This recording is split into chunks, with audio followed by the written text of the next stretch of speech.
अस्सलाम वालेकुम स्टूडेंट्स, आप देख रहे हैं स्टडी स्केल। तो जैसा कि आप सब जानते हैं कि हमने ग्रामर सीरीज़ स्टार्ट की थी और उसमें हम पार्ट्स ऑफ स्पीच कवर कर रहे थे, नाउन और प्रोनाउन और उनकी टाइप्स हमने कवर कर ली थी। अब आज के लेक्चर में हम कवर करेंगे वर्ब और इसकी टाइप्स और कुछ फॉर्म ऑफ वर्ब के बारे में भी डिस्कस करेंगे। तो चलें आज का लेक्चर स्टार्ट करते हैं। पार्ट्स ऑफ स्पीच में नंबर 3 पे हम आज करेंगे वर्ब। वर्ब होता है यानी कि कोई भी सेंटेंस के अंदर जो भी काम हो रहा होता है उसको बोलते हैं वर्ब। यानी कि जैसा स्टार्ट पर मैंने आपको बताया था कि एक सेंटेंस जो होता है वो सब्जेक्ट और वर्ब के बगैर कंप्लीट नहीं होता, लेकिन अगर उसके अंदर ऑब्जेक्ट नहीं है तो भी सेंटेंस कंप्लीट हो जाएगा। तो वर्ब के बगैर हमारा सेंटेंस कंप्लीट नहीं होता। यानी कि जब भी हमने अपना एक जुमला पूरा करना है, और जुमला वही होता है जिसमें हम पूरी बात किसी दूसरे तक कन्वे करें, जिसको दूसरों को पूरी बात समझ में आ जाए। तो सेंटेंस के अंदर अगर वर्ब नहीं है तो किसी को पूरी बात समझ में नहीं आएगी। तो इसके लिए ज़रूरी है कि हम वर्ब को अच्छे से समझें ताकि हम एक प्रॉपर सेंटेंस बना सकें। तो सेंटेंस के अंदर वर्ब मुख्तलिफ़ तरह से यूज़ होता है, यानी कि जिस तरह से भी सेंटेंस के अकॉर्डिंग वर्ब, सेंटेंस के अंदर वर्ब लाजमी होता है और लेकिन वो अपनी कंडीशंस बदलता रहता है। यानी कि अकॉर्डिंग टू सेंटेंस हम कहीं पर उसको किसी फॉर्म में यूज़ कर रहे होते हैं और कभी कहीं किसी फॉर्म में। तो जो भी हम सेंटेंस में काम कर रहे होते हैं, चाहे वो फिज़िकली हो, मेंटली हो, यानी सेंटेंस के अंदर कोई भी जो किसी भी हालत में कोई भी किस्म का जो काम हो रहा है और उसकी शनाख्त की जा रही है, उसको बोलेंगे वर्ब। तो स्टूडेंट्स, नेक्स्ट हम बात करते हैं टाइप्स ऑफ वर्ब की।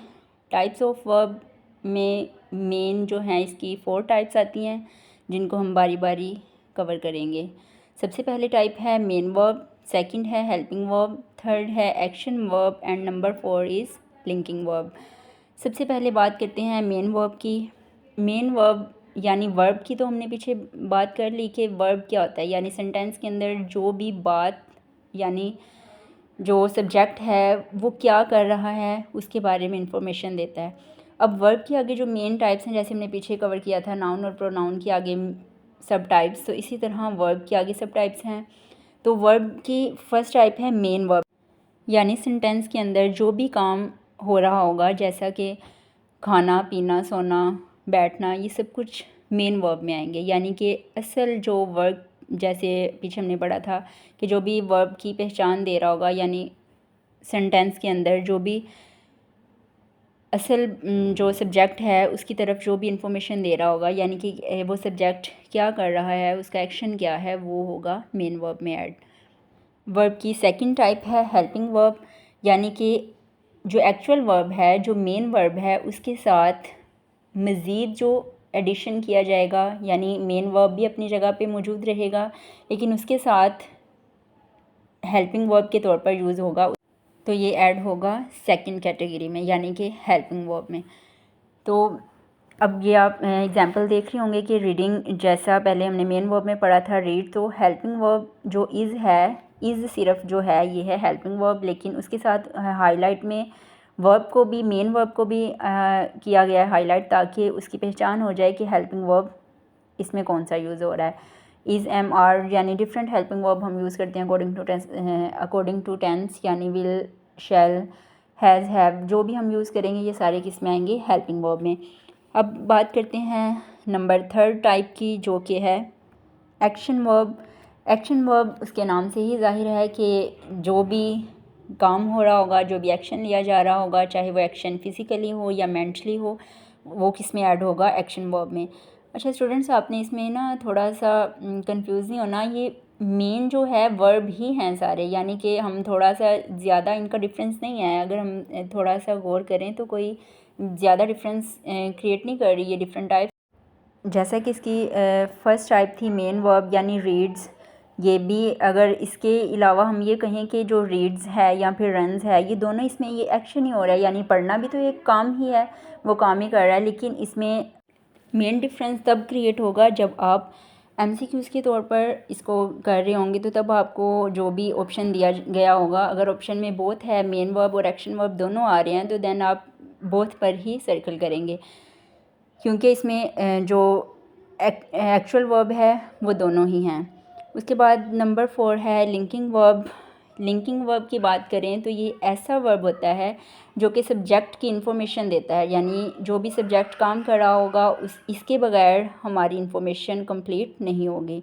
यानी अगर हम ये कहें कि शी आ टीचर, तो इससे हमें इसके बगैर हमारा सेंटेंस कंप्लीट नहीं होगा। जैसा हेल्पिंग वर्ब में पीछे हमने पढ़ा इज़, एम, आर, विल, शैल, ये सारे हेल्पिंग वर्ब होते हैं। तो ऐसे ही लिंकिंग वर्ब में यानी एक इंफॉर्मेशन को सब्जेक्ट के साथ कनेक्ट करते हैं। तो स्टूडेंट्स, यहाँ पर आपने नोट किया होगा कि मेन वर्ब और एक्शन वर्ब दोनों सेम हैं, जबकि हेल्पिंग वर्ब और लिंकिंग वर्ब दोनों तकरीबन सेम हैं।